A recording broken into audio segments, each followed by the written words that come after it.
It's true, everybody is a bit ADHD. I got OK tattooed on my wrist to remind me that done is better than perfect. You can desperately want to start the task, but it's almost as though something invisible is pinning you down and stopping you. To my mind, nature is all about diversity. We know the names that we use to call those people, and they're absolutely disgusting. It's heartbreaking. It's heartbreaking watching that and thinking, gosh, are we still in this loop? But they're making the mistakes and they're like, yeah, whatever, that's fine. People aren't going to hate me for it. Whereas you might make a mistake. You will agonize over that for months, weeks, days. I don't think it's miserable. It's profoundly moving. God, no, trying to have babies is so unromantic. It's so tedious. And this is usually when some people, because not all people are awful, will go, why don't you just adopt? And it's like, well, why didn't you? Probably for similar reasons. Get the kids born, but we're actually not going to support you in any terms of healthcare, whether through abortion or anything else. But you'll figure it out because otherwise you're just an irresponsible parent who should never have had a child in the first place. I was reading that in your book and I was like, oh my life. I'm sorry, I'm not going to be able to tell you how to win the lottery. So one of the reasons why I like tarot is because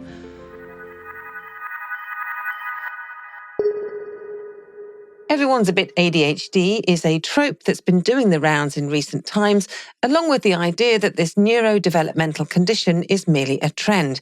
Well, today we're going to learn the truth about what it's like to live with ADHD and just how damaging those tropes and dismissive opinions are to people with the disorder.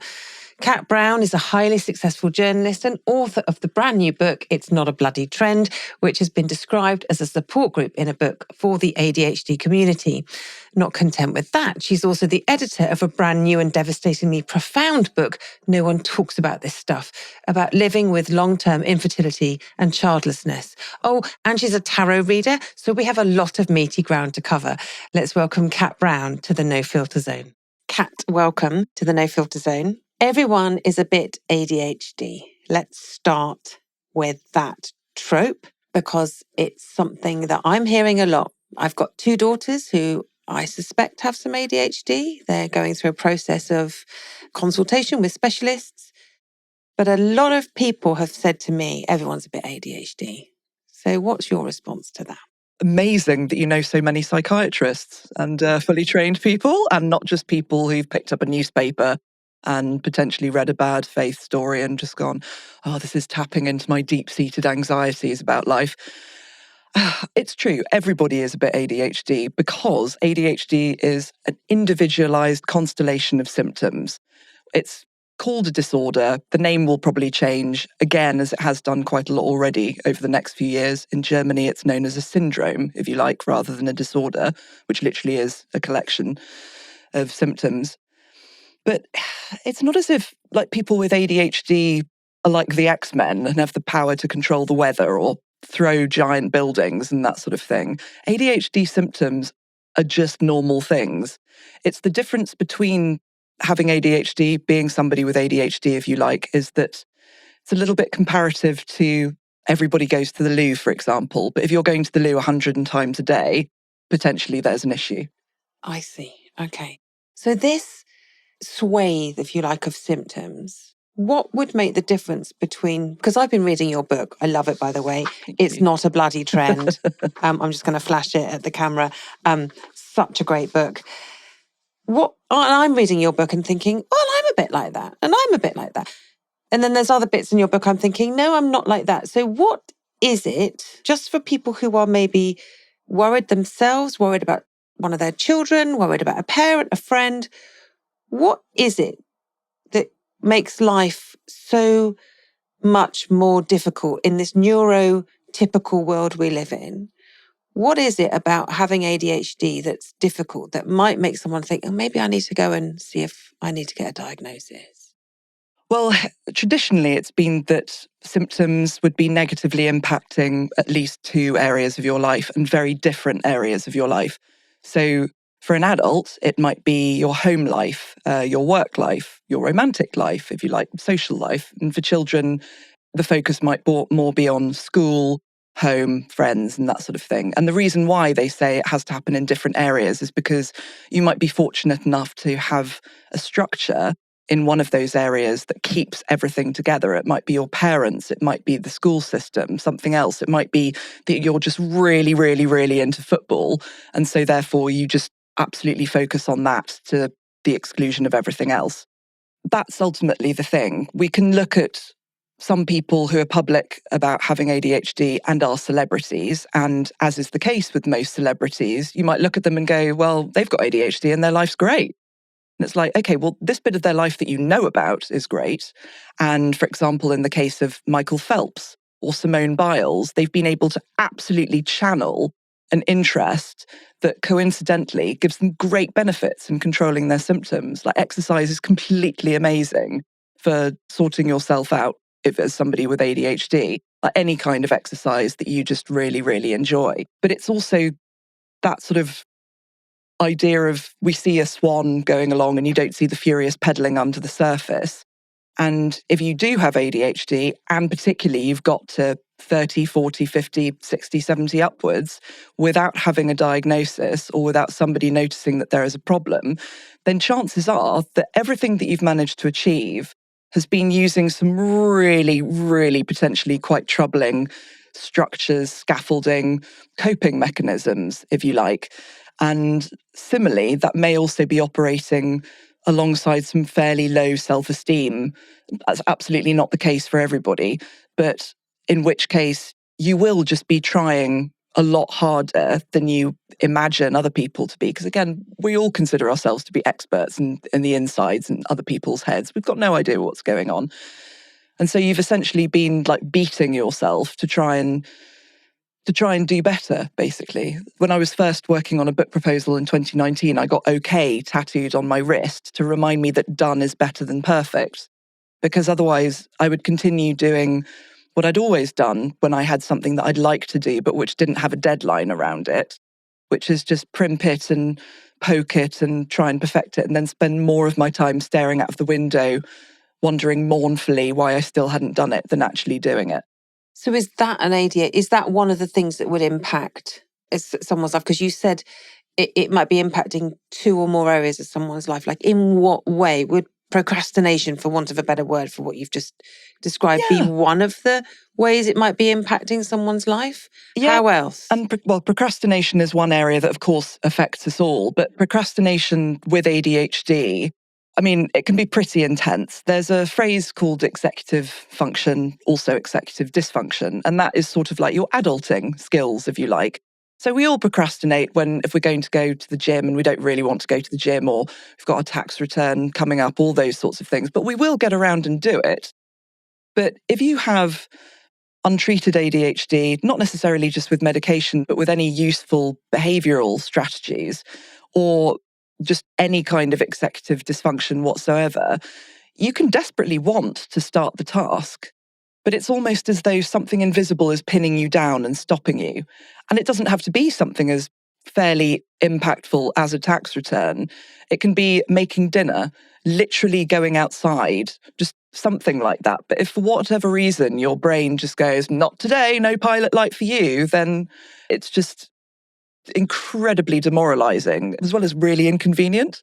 What's the history of ADHD? Because this business about it being a trend and people, certain readers of certain newspapers dismissing it as, oh, it's just a trend. Everyone's being diagnosed these days and they're all jumping on the bandwagon. And it's often included in its dismissal with the word woke or snowflake, all of that very dismissive stuff, usually espoused by people who are not experiencing ADHD themselves or who are and are terrified of it. But reading your book, there's a long history here, right? It's just that I don't think we've diagnosed it properly until more recently. What's your take on that? And tell me a bit about the history. Yeah, you will have to remind me to tell you about the history because I will get sidetracked and then we'll come on to that. Is that ADHD? It's ADHD and it's also just, oh God, the pressure of trying to remember all the things. Okay, I'll come back. So I've called it It's Not a Bloody Trend, partly so that theoretically people could just hold up the book and be like, and remind themselves about it. But it's also a bit like you're okay. Yeah, exactly. Right. But also because ADHD is not a trend, but dismissing other people's experiences for various reasons, like really is. So the first chapter of the book is essentially like an introductory guide to news history, if you like. And if we sort of pass news history over the last 150 years, we'll see the same headlines coming up again and again and again. So through the generations, every generation believes that the generation under them, maybe two under them, doesn't work hard enough, doesn't know how good they've got it. People aren't funny anymore, or that sort of thing, or a new craze is to blame for absolutely everything else. There was a lovely one that I've taken from Paul Ferry's book about news history, which was like, is jazz ruining legs of American girls? And that's a question to which the answer is no, which is a type of headline, which basically is Sells newspapers. Exactly. Yeah. Sells newspapers, but the answer is always no.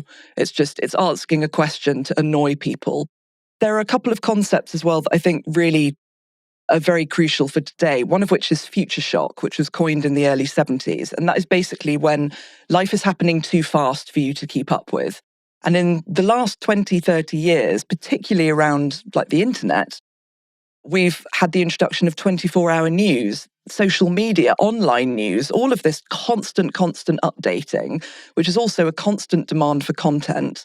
Again, advertisers are not really flocking to digital media still. We're still seeing, lots of previously very successful providers closing down because they haven't got the funds to keep going. But the things that keep people clicking are outrage and annoyance and a sense of self-satisfaction with yourself and your generation, and that everybody else is wrong. And this is by no means specific to the digital age that we're in. As we've seen, this is something that's always gone on before. We're simply finding out more now. And yes, social media has lots of downsides, but for many, many people, it's enabled them to find out more about themselves by listening to the experiences of other people. That lovely recovery phrase, listen to the similarities and not the differences in people's stories. And in some cases, it's helped them to sort of join up the dots in either their own experience or to point them towards people who might know something interesting. So when people do and will say, we didn't have all this in our day, then sometimes it's either because they simply didn't know about it, or because it was happening around them, but people didn't speak out about it because there was such huge social stigma, and also because of people's worlds being smaller, not in a derogatory sense, but in a very literal sense, because, there weren't mobile phones, there weren't, internet and 24/7 Instagram updates and that sort of thing. People weren't able to sort of peer into your lives without literally knocking on the door. But also for very sad reasons that, we're certainly not perfect about how we treat people now by any stretch of the imagination. And lots of communities, really feeling the sharp end of this, constant demand for negative content. But in the 50s, like mixed race children in the UK were automatically treated as being intellectually slow. And people who were, whatever term we might use, but having a learning disability or a learning difference, we know the names that we use to call those people, and they're absolutely disgusting. But also, children who had those experiences were very often not in mainstream schools because they literally were kept away from everybody. So if you didn't have all of this stuff then A, people probably could sense what you might say about it and so kept stum, or it just wasn't around you. But also, a lot of the people that were allowed to sort of be a bit extra about how they behaved were people who had money, who had privilege, who had position, and usually were white upper middle class men. They are the people who were absent-minded or eccentric or, a genius. And also, crucially, they probably had a housekeeper and a whole armful of staff to keep them going. Many, many junior secretaries because, the genius they don't have to focus with admin and all that stuff now. Whereas that's not the world that we live in now. And everybody has to be their own secretaries and clear up after themselves and keep themselves going, whilst also, with the best will in the world to Uber and meal delivery kits and perhaps having a cleaner, keeping your household running yourself. We just know so much more now. And that can be quite concerning and upsetting to some people who, rather than thinking, oh, this is a good thing, instead of thinking, oh, more for you and more for me, just think, oh, there's more for you, so there's less for me, even if that is categorically not the case. It's so interesting because I've been a coach for a long time now, and in the process of becoming a coach and then kind of staying in this space. It's an evolution. And I'm noticing my thinking evolving all the time. And I find myself looking at nature a lot. And I've been thinking about nature, the natural world, a lot in preparation for this interview, because I hope I say this right. To my mind, nature is all about diversity. It's all about abundance and diversity. And there's this celebration of tulips in loads of different colours, and not just tulips, but we have daffodils as well. And there's some peonies growing, and there's birds of all different shapes and sizes, and they all use different calls. And I could go on. It strikes me that the world we live in is by its very nature, diverse. And yet we, as the conscious animals, consciously aware of our existence, animals on this planet, are so obsessed with the pursuit of, let's face it, wealth, growing GDP. We've become so narrow that we've lost all the beauty of diversity. Because I'm thinking back to schooling and just thinking, well, of course, people who aren't neurotypical are going to have a difficult time, because there's just this one narrow track that we're all supposed to fit into. And yet that's not the world we live in. So if you needed different things at school, if you could go back, what would you have needed? I'm obviously asking you to think about an entirely different world, but what would someone with ADHD need at school that they're not getting? What kind of world would it be lovely to live in? Firstly, I'd say that one of the reasons that we're experiencing all this now is because we are in a time of fear. You only have to look at the way that people are accessing food banks to know we are not living in a great time, to be honest. And I'd be really interested to have this conversation in a year or two, after we've had an election, after things have moved on, and after we've just, clawed out quite a lot of dead wood across the board, and hopefully been able to show people that actually we're not going to tolerate people who lie, who double talk, and who, quite frankly, say utterly revolting things about not just minorities, but people in general. I mean, going back to school, there was no way that I could have been diagnosed with ADHD, because even though it was sort of a vague thing, I went to school in the late 80s, early 90s, when really the only thing that was known was dyslexia. And I don't have dyslexia. There was also thinking about this constellation of symptoms and experiences that people have that means that their experience of the world with or without ADHD is very individual. An almost laughable series of coincidences that would have made that even harder. So I'm 6'1" and I was very tall from a very young age. And when I was 7 that must have been 89 possibly, 6 or 7, my parents took me to a doctor who suggested giving me growth hormones to stunt my growth. And the only alternative that they suggested was that I be moved up a school year. So I was duly moved up a school year, which made absolutely no difference because nobody caught up to me until I was 13. And then that was maybe 3 boys in the 5th year of school. But it did mean that I lost a really crucial year of social understanding, of learning all of those skills that are sort of, let's be honest about it, beaten into you in the playground, whether physically or mentally or whatever. And then when I was 10, I had a bike accident, and shortly after that, I was diagnosed with a type of epilepsy that is now known as absence seizures. So it's not like what we used to call grand mal, it was petit mal. But that can very often just look like intensive daydreaming. If it happens in the middle of a piano exam or whilst your parent is crossing the road with you, it can also really panic any other people that are around with you. But again, all of these things just meant that they were just other things in the way of being noticed, of being diagnosed. And I don't think I necessarily wanted to be diagnosed with anything, but I would really have loved to have stopped being bullied as much as I was. Because in addition to that, I was a ginger in the 90s. I still inwardly, even though I know it's not an offensive word, cannot hear the word ginger used around people discussion of hair, let alone ginger, without literally doing a little inward flinch. Because in the same way as when we talk about labels, a label is not a problem. A label helps you do the big shop without having a nervous breakdown about what on earth is on the shelves. But a label that comes from a background of intense social stigma or with violence or venom directed behind it, it would be like me going blonde.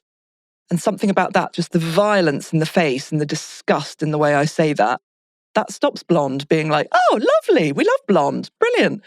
It becomes horrible. And people have got the way of, they can make anything like that if they want it to, which is also what we're seeing in newspapers more generally.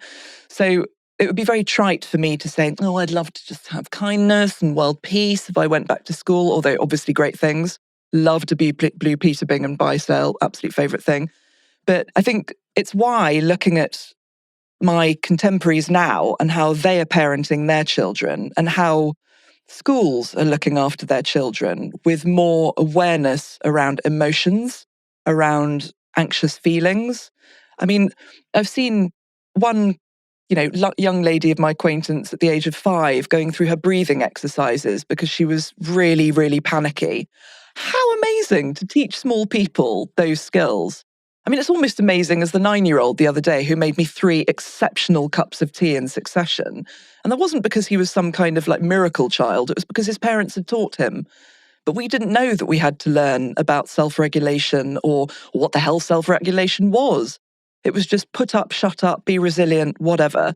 And that's partly because the generations before had been through like horrendous experiences of war and deprivation across the board, but also because, like, we go back, people didn't talk, didn't share about their experiences unless they absolutely had to, which is why, things like childbirth or perimenopause came and continue to come as such a shock to so many people.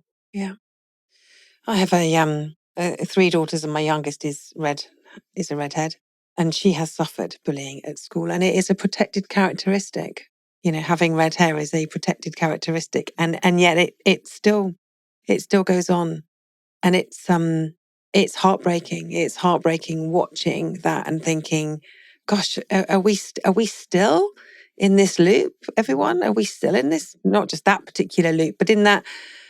But it's that othering, isn't it? It's that going back to what I was saying about diversity. It seems to be human nature to other each other. Yeah, and I think that's a tribal thing, isn't Yeah. it? You want to look after your own tribe, and it's also why it makes me incredibly uncomfortable when, usually after there's been a horrendous murder, we hear public figures say, "As the father of daughters," and it's like, okay, quite apart from the fact, congratulations, you are the father of daughters, you're also a colleague to women.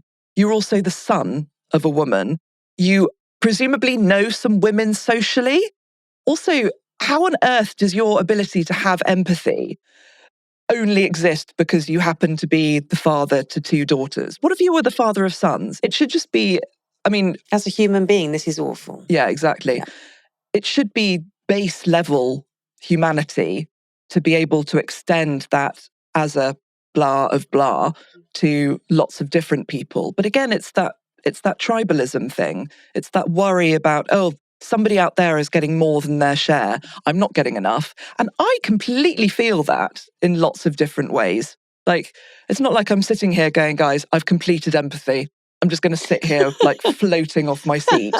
It's something that we all really have to work at in terms of understanding, in terms of widening the field of who we listen to, and anything from music to film to books to just people who we follow on social media.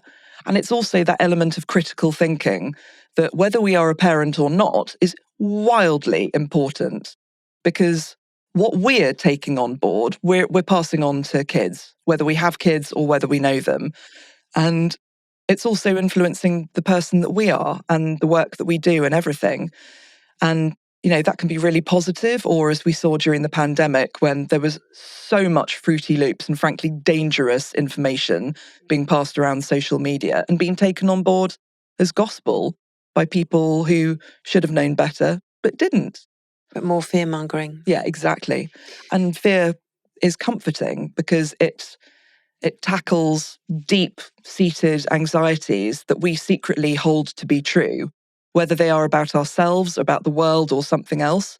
It's there's something comforting about, mentally sitting at the bottom of the ocean and just looking up, rather than everything being good and then just looking down. Well, it's familiar, right? Yeah. Can we just talk about low self-esteem and ADHD? And I'm aware that it's difficult probably to separate those two out because of your experiences as a child as well. But talk to me about your experiences with low self-esteem and maybe how you've traveled that path to, I'm hoping, some higher self-esteem. Well, partly getting higher self-esteem is a combination of growing older and having more life experience or something. But also it's that cliche, I suppose, of doing esteemable things. Not necessarily like, oh, guys, I've written some books and I'm just out here, just doing good every day, peace.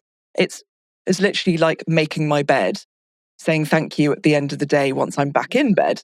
Blissfully, I am now free forever of having to do runs because, oh no, it would damage my hip and my other hip. Oh no, what a shame. But not just going for a walk because it's virtuous, but because it's helping your bones and everything else. It's investing in yourself as a person rather than just an idea. And so when I think of low self-esteem, I think of all of the long period of time that all of the negative things that I heard about myself, whether from other children or elsewhere, and from, things that I read as well. Like being very tall and not a model is not something that magazines understand. So a lot of visual mismatches there. But that feeling about being an avatar in a meat suit rather than a person in the world, feeling that all of your contemporaries know what they're doing or how to operate or how to behave, even if, they're off making mistakes of their own. But they're making the mistakes and they're like, yeah, whatever, that's fine. People aren't going to hate me for it. Whereas you might make a mistake. And if you have very low self-esteem, you will agonize over that for months, weeks, days, years, whatever, because you're like, people noticed I put the wrong foot forward. I just did a misstep and now my entire sheet has fallen off and people can see the monster under it and nobody's ever going to want to hire me, work with me, talk to me, be my friend ever again. And it's just that thing about having to try so much harder than everybody else. But negative self-esteem can also show up in different ways that we don't realize. And one of the interviewees for the book, I did a whole chapter on self-esteem because, it's as massive arguably as acceptance after learning that you have ADHD. He very generously shared about a time that he put his relationship, a very long-standing relationship, in real jeopardy because he didn't have the self-esteem to understand that somebody was flirting with him and that he was flirting with them. And that basically he was just like, I ended up having an emotional affair without realizing it because it never occurred to me in my life that anybody could find me attractive except my partner. And that absolutely blew his mind when he realized. And he was just like, fingers crossed. And also thanks to me doing a lot of work, a lot of therapy, that hasn't happened since then. Wow. That's amazing. Let's go to some questions so I put out on my Instagram, and I think you shared it, that we were going to have this conversation. And some people have come in with some questions. This is from Want, Need, Wear, Feed. I was elated post-diagnosis, but since I found that the positivity comes in waves, I'm currently in a low place. It's a roller coaster of emotions. And I would love to know if this is normal and if you have any tips. Again, one of the reasons why I love listening to people's stories, and I listen to a lot of podcasts whilst I'm driving or gardening, because God knows I can't pay attention on listening if I'm not doing something physical at the same time. Like when I got my diagnosis, I genuinely felt like end of the Wizard of Oz, rainbows, sunsets, red velvet curtains. Life is going to be amazing. Oh, I understand now. That lasted for 3 days. And then you carry on going on through life. Because life is just carrying on. Exactly. Yeah. And I think it's, again, normal is absolutely subjective to everybody, but certainly anecdotally, I've seen that it is really common for people to struggle quite a lot after they've got their diagnosis because nothing's really changed. And actually now you've noticed what's really happening because you know the reason behind your impulsive spends at Space NK, cough, or drinking or coffee or crispy M&Ms or whatever gets you going. Just the dopamine hit. Totally. Yeah. But also sometimes just the self-stimulation, the distraction, all of these things. And it's sort of like, I think The Truman Show is such a great film for so many reasons, but we sort of leave it on quite a high for him when he sort of made the decision to leave this fake world behind. But you don't see the adjustments that he has to do afterwards. And there's a reason for that. It's because the rest of his life is literally learning how to live with this new knowledge. And this is why I find it fascinating and really useful that one of the people that I interviewed, Professor Philip Asherson, who co-wrote the 2008 NICE guidelines on ADHD in adults, which is basically how the NHS sort of understands this, said that actually we need a golden triangle of treatment. So meds are definitely a first stop because they are just incredibly useful. There are so many different types.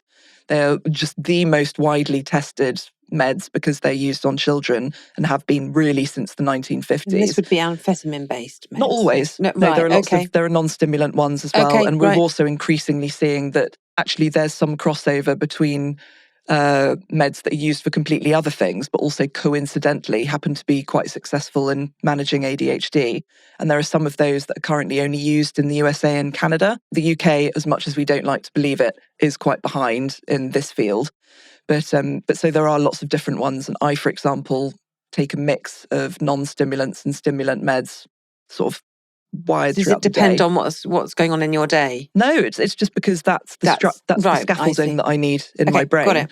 So the golden triangle is meds, it's behavioural coaching. So that's learning new behavioural strategies, anything from something as basic as the Pomodoro technique, which is, setting your timer for 25 minutes or using the Forest app or all those sorts of things, to new ways of keeping your energy levels up during the day and almost like gamifying eating. Because we're terrible at remembering to have regular meals. Lots of people are terrible at remembering to have regular meals, but it really can screw us up quite a lot if we don't, chuck in beans on toast for fibre and protein and that sort of thing. And then the other one is therapy. And that's not therapy as in, how was this week? It is for acceptance. And again, I put another chapter in the book after speaking to Professor Susan Young, who wrote the NICE guidelines with Professor Asherson, but also helped to found the first adult clinic for ADHD in the UK in the 90s. Because, spoiler, kids with ADHD usually grow up to be adults with ADHD. And acceptance is such a massive thing. So post-diagnosis, there needs to be some time before we start thinking about clocks and timers and haptic reminders and all these sorts of things, for really just some time to digest what's going on. And whether you're going private or NHS, we're just not given the space to do that, which is why it's really important for us to sort of try and dig out that time. Brilliant. Okay. Let's go to next question. This is from a lady called Jen. How to frame this with my 8-year-old as she grows up? My feeling is the superpower chat will get old very quickly and she may end up resenting it and me later. Well, I mean, spoiler, she will end up resenting you and hating you later. It's called being a teenager, but it will pass. And the fact that you have got this understanding for you both now is going to hold you and both of you in such great stead. A note on the superpower things, this really annoys adults. This was actually created by children to empower themselves. It's not something that we're supposed to be walking around in going, I left my bag on the bus and it had the books in that I was going to give Joe, which literally happened to me 2.5 hours ago. But it was designed by children who were the youth board of the ADHD Foundation to sort of empower themselves whilst they were renaming themselves. There are some really gorgeous books, picture books and chapter books about children with ADHD that are just starting to come out now. There's also, I think, just really important to understand the strengths-based attitude towards ADHD alongside the deficits, the problems that can come up. And one of my favourite ADHD writers, Edward Halliwell, Dr. Halliwell, who with John Ratey has co-written Driven to Distraction, which is a huge book in the 90s, ADHD 2.0, which came out last year, which is a great update of that.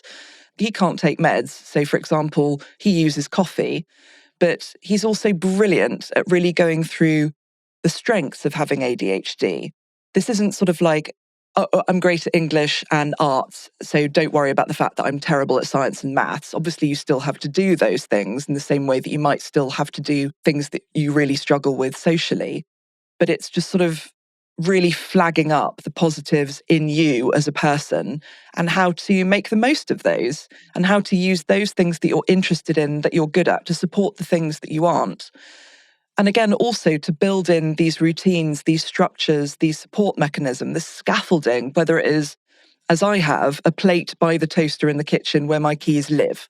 If they are not literally with me in my handbag going to the car or going out for the day, they live in the plate. Because otherwise, God knows where they are. I've no idea where my engagement ring is, because I took it off a few weeks ago. And then my finger got too puffy to put it back on. And then stuff happened and I just forgot. So it's in my house somewhere, but I've no idea where. And I really hope it's in my house somewhere, because otherwise it's in Brockwell Park. And, well done to whoever finds it. Exactly. Okay. But, Yeah, thank you. Okay, let's do one more. This is from a lady called Karen Lamb. I desperately need practical tools to help me in day-to-day corporate role. The overwhelm is debilitating. I know I can do the things, but I want to be able to do them in the right time frame, but without a consistent battle with stress and urgency. Oh, it's really hard. And to be honest, I'm a journalist, and I partly chose that because I love the stress and urgency. Like, being in a newsroom was absolutely my jam. But I mean, being made redundant 4 times because papers keep closing down is not the one. Not your jam. Exactly. Yeah. Noise-cancelling headphones, I would suggest, is one for when you really need to focus. If that is too obvious and you want something more discreet, loop earplugs are fantastic. I really like the quiet ones for sleeping in. You can also get engagement and lower ones, and ones that you can also switch the frequency of. And particularly if you've got hair over your ears, nobody can see them anyway. And if they can, they're just very faint, literally little loops showing up. Just something to enable you to practice, to concentrate. Finding somewhere where the lighting works for you is also really important. I mean, literally anybody will have experienced this. The awful 90s, 80s overhead lighting that so many offices have, it makes you really tired. So finding somewhere that has softer, gentler lighting, and perhaps also a little breakout area where you can focus on deep work is really, really good. Also, for goodness sake, drink water. We all forget to drink water, and nothing tires you out like not drinking water. Gamify it if you like. There are lovely light up water bottles that literally flash when it's time to drink. Even just keeping a pint glass and topping it up every now and then, just so that you're drinking 2 to 3 litres of water throughout the day. And that doesn't, I'm so sorry, and I say this as a coffee lover and a tea lover, that's try and keep that excluding coffee and tea, just to make sure that we are literally hydrating ourselves. Also, if your desk is in a weird position, it doesn't have to be a stressful thing, but just ask if it's possible to go to one that's by a window or that doesn't have a constant through of traffic. It's all very well, people stopping and going, "Oh my God, it's Sally. Great to see you, Sally." Whatever. If you're really busy and you are just struggling to concentrate, then that's it. Also, switch off all of your pingy reminders on Slack, Teams, everything, unless it's literally a one-to-one thing.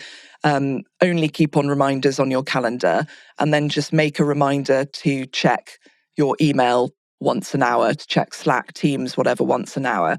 If it's really urgent, then people can ring you or something like that. But otherwise, you're just going to be on and on all the time. And then lastly, speak to your HR rep and apply for access to work.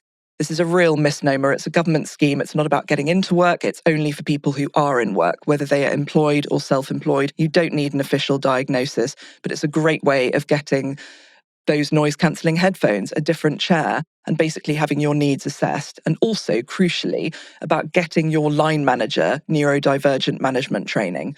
Because if you've only just been diagnosed, how the hell are you supposed to know what's a reasonable adjustment? So it just sort of helps in making the office itself a more reasonable adjustment.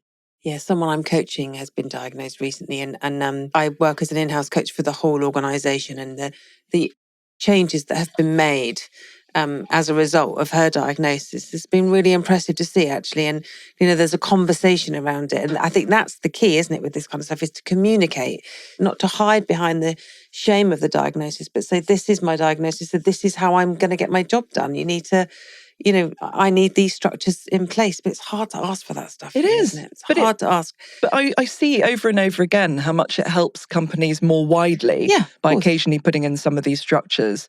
Somebody that I know now starts her meetings at 5 past rather than on the hour, because lots of people have back-to-back meetings, and this way they can go and have a wee rather than worrying that, they're just not paying attention to the meeting. Yeah, I totally, yeah. That's a whole other story though to talk about, the back-to-back meetings. Now, not content with writing a book about ADHD and having that come out this month or just last month, there's another book of yours that's come out in the same time Horrific frame. timing, Jo. This one you've edited. This one is a heartbreaker. No one talks about this stuff, living with long-term infertility and childlessness. I feel like we probably need another whole hour to talk about this. I've read the book and I've been so struck by the diversity of experience of childlessness, infertility from, in the book, you've got people who are transgender women. You've got, we hear from men, we hear from women who never wanted to be a mum and then suddenly did want to be a mum. I mean, it's just, from people who are mothers. It's such a fascinating book. And I know you've got a very personal journey with this. And I just wondered if you would be willing to just kind of share just what you've been through and where you're at now in terms of fertility, infertility, children, and that whole shebang. Basically, both of these are support groups in a book, and they're the ones that I wish that I'd had. The reason for having so many voices in them is not because of, virtuous box ticking or something. It's because, again, you don't know what you don't know. And I have heard my exact story, barring, giant redhead, sounds like Maggie Smith and Downton Abbey, all of those sorts of little details coming out of the mouths of people who otherwise I have absolutely nothing in common with at all. And the thing is when you are going through something really hard, whether it is infertility or loss or a diagnosis or a realization, it's very rarely happening in isolation. You're probably juggling care responsibilities, or your boss is being a bit of a dick or something like that. There will just be life happening all at the same time. And so those sorts of intersections for me are really, really important to cover. And to be honest, I made No One Talks About This Stuff, which was made in a totally different way to the ADHD book, which was published traditionally. And incredibly, basically like the Clappers, it was sort of like the equivalent of a finger click in publishing terms, which are not famous for their speed, but that was proposal to publishing in just over a year. That's quick. Whereas No One Talks About This Stuff, I crowdfunded £20,000 to make happen, partly because I honestly didn't think a traditional publisher would publish something that miserable, which is incredibly patronising to people who go through this experience literally every day. I don't think it's miserable. It's profoundly moving. Thank you. I really appreciate that. And again, that's probably my own internalized stigma about my experience as a childless woman. And that's not, oh God, I've lost my children. Where are they? It's literally, I can't have kids. And when basically my husband and I had been trying for quite a long time, God, no, trying to have babies is so unromantic. It's so tedious. And particularly with undiagnosed ADHD, just constantly being aware of what your body is doing is really quite stressful. I'm also in recovery from an eating disorder, like lots and lots of other people. Me too. That awareness of what your body is, it's just horrendous. So we had 2 cycles of IVF. My eggs just wouldn't mature enough to fertilize, which I'd never heard anything about. We never got an embryo, to the extent that we were supposed to have 3 cycles on the NHS and we only had 1 because they assume that you're going to have eggs to fertilize. So we didn't have any. So we had a second cycle that then cost us like 5-7 grand, I think, which we only got because, God forbid, my grandma died and left me some money. But anyway. And then after that, it just didn't. Didn't happen. Couldn't, no. And a year after that, we went to another clinic and they just advised us that it just wasn't going to work for us. And so we weren't going to have kids. And this is usually when some people, because not all people are awful, will go, why don't you just adopt? And it's like, well, why didn't you? Probably for similar reasons, except we were also completely knackered and exhausted by that point. And I did look into it for a long time before that. Adoption. And afterwards, yeah. Right. But you want to make sure that you as the parent are in fighting form the whole adoption process, let alone for then parenting a child. Who's probably come with some trauma themselves if they're in that process. And that's not to say that, a child that you give birth to isn't going to come out, because goodness me. Yes. But yeah, so that was just quite a big thing. And the only way that I knew how to deal with it was not to deal with it very well at all. So I left all my WhatsApp groups. I sent a tweet after the second cycle failed, just saying if anybody's got anything kind or helpful to tell me, I don't know what to do. I've never felt so ill and grief-stricken in my entire life. Do you mean physically ill? Was it Both? Physically, right? So, but just that complete despair was manifesting physically as well as emotionally. Is that? Yeah. Yeah. I can see. It wasn't sort of like, my legs have fallen off or something spontaneous. That would have, I'd start dislocating about like 3 years later before the hip replacement. But that's almost easier to deal with if your legs are falling off because you can being see something. Yeah, right? Being in hospital, really healing throughout my hip replacement, even with the infection and everything else. Because people would send me cards and presents, and people were very kind and did this after the IVF. But again, it was because there was something physical that I could then grab onto there as well. And so I ended up working with a wonderful woman called Fiona Lensfeld at Unbound. She very sadly then left, to come up with the idea of an anthology collecting people's writing about their experiences of infertility. And I was clear from the off that I didn't just want this to be about me or my experience, because as I discovered from giving up alcohol a year or two before, you listen to the similarities and not the differences in people's stories. And that's what really helps you, hearing that universality of experience. And it was very important that there would be parents in the book, because I think parents who've been through loss, nobody wants to hear about them. You've got your kid now. What's the problem? Unless they are the parent to one child, in which case, won't they be terribly lonely? And it's like literally nobody asked Jesus's mother about that. But you know that if Jesus was around today, it would be. It was so important just to get as many experiences as possible in this book, because if you're going to crowdfund 20,000 flipping quid, which is not a fun thing to do, and I say that having limped my way around the London Marathon, also do not recommend that, just watch and clap. I wanted it to have non-celebrities in it. I wanted it to have people that hadn't written before, even though everybody has written before. Everybody knows how to tell their story. Because I wanted there to be a book to add to the infertility bookshelf that would have experiences that I didn't even know about. And one of the ways that I did this was I opened it to public submissions for our last 7 stories. And we got some we got over 200 submissions from that, from people who wanted to share their story. And I made sure when I opened that up, I said, it's really important that you have processed this yourself. This cannot be the way that you process this, because it will open up all sorts of other things, particularly when I'm there going, I've just changed the conjunction in this sentence here whilst I'm editing it. You're going to be sick of your story by that point. I'm just so proud of the book that we have now, partly because of all these beautifully written and very, very specific experiences, like cancer, missing the opportunity to become a parent because civil rights as a lesbian woman sort of came in too late for you in that sort of instance. And also I put in a trigger index at the back, and people are also very rude about trigger warnings, usually people that don't need them at all or that wouldn't factor them in. But if you have been through termination for medical reasons, you don't want to stumble across that. Not unprepared, no. You can go through all of the subjects in the book, and if there's anything that you are absolutely just not ready to read about right now, that's totally fine. You can give that a swerve. And I've put in loads of resources to other books and other charities and organisations, because I didn't find the thing that I was looking for when I was going through this. And the loneliness that I felt was worse than any loneliness that I'd felt before. And I felt pretty effing lonely over the years.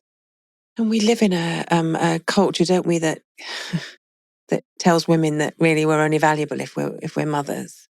I was reading that in your book and I was like, oh my life, like it hadn't occurred to me. I just went along with it. Yes, society says that my kind of purpose in this world is to have more of me.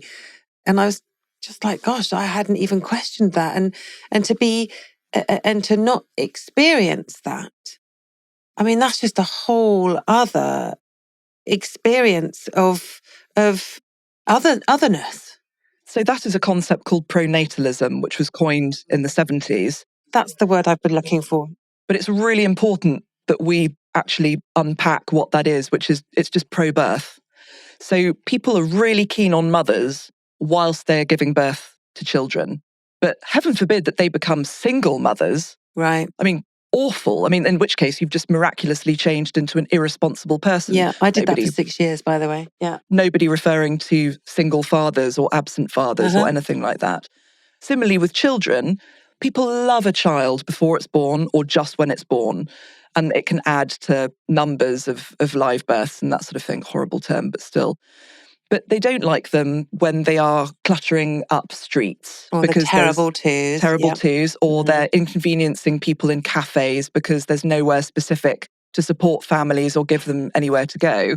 And don't you dare breastfeed as well. Because don't even, of course not. Just don't inconvenience society in any way. Ideally, if you could just self-fund and just keep this child invisible until they're ready to become a member of the workforce, that would be great. So pronatalism is basically get the kids born, but we're actually not going to support you in any terms of healthcare, whether through abortion or anything else. Your maternity healthcare in the UK will probably be quite suspect. And we're just not going to support you in terms of making it feasible for you to have a career and raise your kid, because we're just not really going to help with childcare costs. We've got rid of Sure Start. There aren't really any youth clubs anymore, but you'll figure it out, because otherwise you're just an irresponsible parent who should never have had a child in the first place. I mean, how do you win? There is no winning. So again, just by reading a bit more into this, and that essay, for example, came from Jodie Day, who is a brilliant, brilliant author who has done a lot to help support women who are childless through circumstance and not by choice. And she writes about that in her essay as well. But for her, unpacking this societal issue is, in the same way as it has been for me with ADHD, just really, really important to see, well, even though I'm a bit ambivalent about what becoming a parent would mean for my career, I also just assume that I will be one because I have to, because what else do I do? That's the path we're told, yeah. No, But then it's a fascinating book. Yeah. Fascinating book. I absolutely highly recommend it. I know that you have some tarot cards. I'm sorry, I'm not going to be able to tell you how to win the lottery. Oh, well. So you've had tarot cards, and I happen to know this just from, I think, the introduction to one of your books, the piece on you, or maybe it was on your Instagram that you liked tarot. So I said, please bring your tarot cards along, because let's have a little bit of fun, shall we? Because we've talked about some really serious topics today, but I thought let's finish our time together with some tarot, because this is going to be so much fun. So I'm in your hands now. Tell me what you would like me to do. First of all, Jo, I'd like you to rewrite your will and just leave all of your worldly possessions to me. There isn't a lot, my lovely. Thank you, that'd be great. My kids might fight you for that as well. Also, just, if you could leave a cash donation of upwards of £1 million, that'd be great. Okay, fine. I really enjoy tarot as like an intuition thing. Occasionally do it for friends at the V&A cafe if we've gone out for like a gossipy lunch or something. Lovely. But usually you're not going to tell me my future then. You're going to help me plug into my instincts about the now. I can do whatever you like. If you've got a specific question that you'd like an answer to, we can have a go at that. I can do like a sort of what's going on with you now reading if you like. Let's do that. Let's do that. Mostly I've just found that the cards are deeply passive-aggressive to me and mostly say, stop being so sad all the time and look at your blessings. Stop whinging. And I'm like, oh my God, why can't you tell me how to, win the lottery or something? You give them the good old shuffle. So I shuffle the cards. Yeah. There we go. You can split them into 3 and then just reorganise them. That's fine. So do you want 3 piles from me? No, you've just reorganised them, so that's lovely. And then we'll have, I tell you what. You can either do them in a fan or from the top. From the top is fine. Cards? Okay, fine. So, So I'm just going to basically, I learned this spread from YouTube. I know, it's like, is that a good ooh? I know. You learned from YouTube? Well, I learned this spread from YouTube whilst basically watching a series in the bath. It was great. Okay. So we've got... Okay. So this spread is basically just a sort of almost like movie spread, like what's going on with you right now. Yeah. So the good thing is that all of these are what we call minor arcana. So they're like, if you like, the 1s to 10s of a suit, not the sort of jacks, queens, kings, aces, or the ones that have like a name like Strength or Buffy the Vampire Slayer sort of on them. Like those are sort of like the business end of like big things happening in your life. Okay, so I've got smaller things happening at the moment. So this is more like the things that are concerning you on an everyday basis. Okay. So 1s are like the doing cards. They are like passion, they can be action, sometimes they can be career, but it's more like, it's literal sort of doing. So it's quite practical, tangible, moving on things. Swords are very much thinking. So when I say sort of career and stuff, there's no sort of pentacles here, which are another suit, which is very much about like home, hearth, money, and that sort of thing. And then we don't have any cups, which are like the romance, emotional relationships. So this sort of suggests at the moment that this is more just sort of like quite a lot of thinking going on, and, what am I actually supposed to do? So the reason why I went aha with this is Seven of Swords, like the sort of lazy, quick name for it, if you like, is it's betrayal. It's being cheated on in some way. It's sort of feeling a little bit hard done by. The Ace of Swords is very much about sort of like new ideas, not necessarily like new projects or something, but something new that's coming up. We've got another 7 here, which is, as you can see, this guy here, it's literally the hill I will die on against all odds to other people. So there might be something that you're sort of facing down, and I'll talk it through in a bit more depth in a minute. But basically you're facing off against something, and much to your annoyance. Page of Wands, we usually give a little, oh, interesting. She said it again. I know, sorry, that's really unhelpful, isn't it? Don't worry, you're not going to die, babe. You're not going to win the lottery either, but still. So with what we call like court cards, so these are like the equivalents of Jack, Queen, King. We usually just give these a little illustrator, because otherwise they tend to represent a person or a concept. But if you don't give them like a sort of what are you actually doing card, then they just sort of sit there mimicking around, and you're like, what are you supposed to do? So pages are sort of like, they're quite nascent, like beginners, if you like. It's not necessarily sort of like the beginning of a career or something like that, but there's definitely some kind of beginning here. And actually the Six of Swords is often a travel card.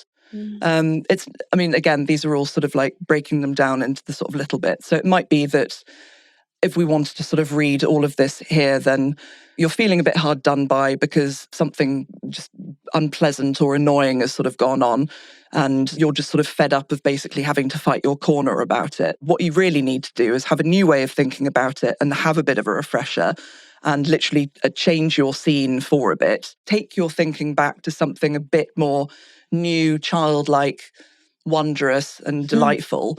And basically then that will lead you overall to just sort of a greater feeling of success and satisfaction, because the Six of Wands is sort of like a triumph card. It's literally somebody incredibly smugly riding their horse through with like a giant sort of wreath of laurels going, yeah, I got this. This is amazing. Interesting. So, yeah. And it's funny because when you were talking through that, I was thinking, this is weird because of what we've just been talking about, but this is probably about my relationship to myself as a mother, because my kids are now 15, 17 and nearly 20. And I have been, obviously hugely involved in their lives, very hands-on mum. But I'm noticing that my career is getting even more exciting, like it's expanding even more. I've got some books coming out and, do this, and obviously, all my coaching work.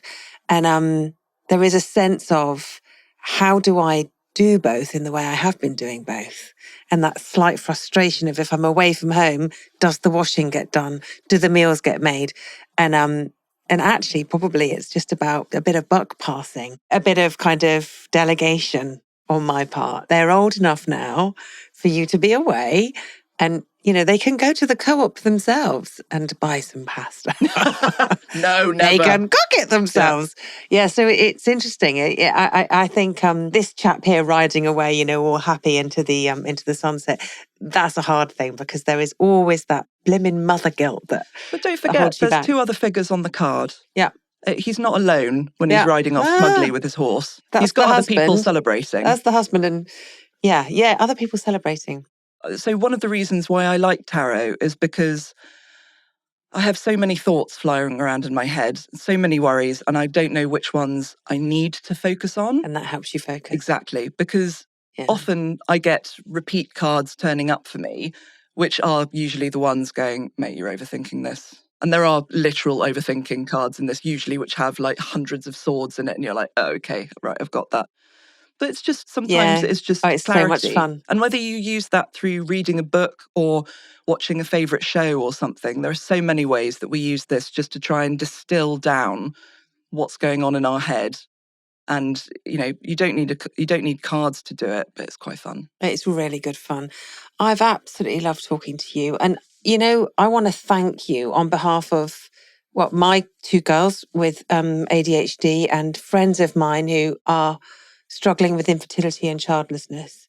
Thank you for writing 2 books that are so accessible and so loving and so real and down to earth. Like these conversations need to be had and you're helping us have them. So I really want to thank you for putting yourself and your pain out there, because that vulnerability is, it is rocket fuel to other people. You're a star, Kat. Thank you. Thank you so much, Jo. Thank you very much for having me today. Loved it. If you want to hear from more amazing women like Kat, then don't forget to like, comment and subscribe so we can grow our channel and bring you more high quality guests with their incredible stories. Thank you, and I'll see you next time.